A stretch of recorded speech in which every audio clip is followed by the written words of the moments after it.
Profit and ലോസിലൊരു ക്വസ്റ്റ്യനാണ് നമ്മൾ അടുത്തതായിട്ട് ഡിസ്കസ് ചെയ്യാൻ പോകുന്നത്.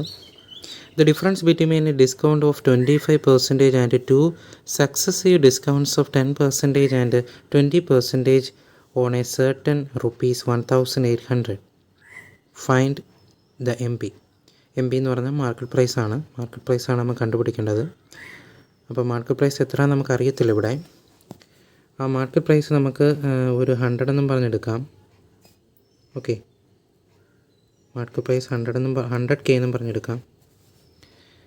ഇപ്പോൾ ഇവിടെ ആദ്യം ചെയ്യുന്നത് 25% ഡിസ്കൗണ്ട് കൊടുക്കുന്നു. അതിനുശേഷം അതേ എം പിക്ക് തന്നെ 10%ഉം 20%ഉം ഡിസ്കൗണ്ട്സ് സക്സസീവായിട്ട് കൊടുക്കുമ്പോഴും ഉള്ള ഡിസ്കൗണ്ട്സ് തമ്മിലുള്ള വ്യത്യാസം, ഡിസ്കൗണ്ട്സ് തമ്മിലുള്ള ഡിഫറൻസ് എന്ന് പറയുന്നത് 1,800 എന്നാണ് പറയുന്നത്. അപ്പോൾ ആദ്യം എത്രയാണ് 25% ഡിസ്കൗണ്ട്, 100Kയുടെ 25% ഡിസ്കൗണ്ട് എന്ന് പറയുമ്പോൾ എത്ര ആവും?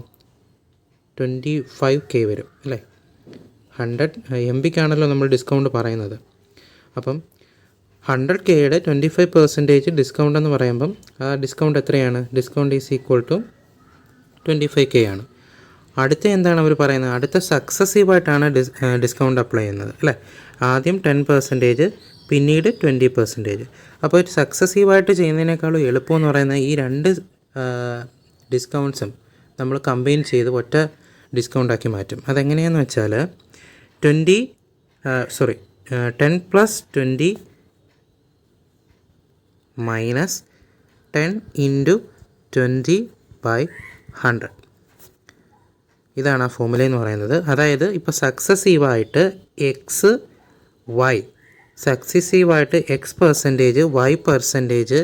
എന്ന് പറയുന്ന ഡിസ്കൗണ്ടുകൾ ഒരു MBക്ക് ഒരു മാർക്കറ്റ് പ്രൈസിന് അപ്ലൈ ചെയ്യുകയാണെങ്കിൽ അതിന് നമുക്ക് രണ്ടിനെയും കൂടെ കമ്പൈൻ ചെയ്ത് X + Y minus X × Y/100 ഈ ഒരു ഫോർമുല അപ്ലൈ ചെയ്ത് നമുക്ക് ആ രണ്ട് സക്സസീവിനെയും എന്ത് ചെയ്യാം? കമ്പൈൻ ചെയ്ത് ഒരു ഫോർമുലയാക്കി മാറ്റാം. ഓക്കെ, അതാണ് നമ്മളിവിടെ അപ്ലൈ ചെയ്യുന്നത്. ഓക്കെ, ഇത് രണ്ടും കൂടെ കൂട്ടുമ്പോൾ എത്ര കിട്ടുന്നത്? 30.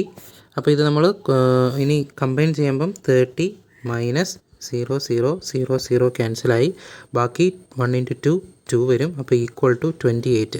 അപ്പോൾ ഈ 10ഉം ഈ 20യും കൂടെ കമ്പൈൻ ചെയ്ത് കഴിഞ്ഞാൽ നമുക്ക് കമ്പൈൻഡ് ഡിസ്കൗണ്ട് 28 എന്ന് കിട്ടും. അപ്പോൾ 100Kയുടെ 28% ഡിസ്കൗണ്ട് എന്ന് പറയുമ്പോൾ അത് എത്രയാണ്? 28 ആയിരിക്കും ആ ഡിസ്കൗണ്ട് എന്ന് പറയുന്നത് അല്ലേ.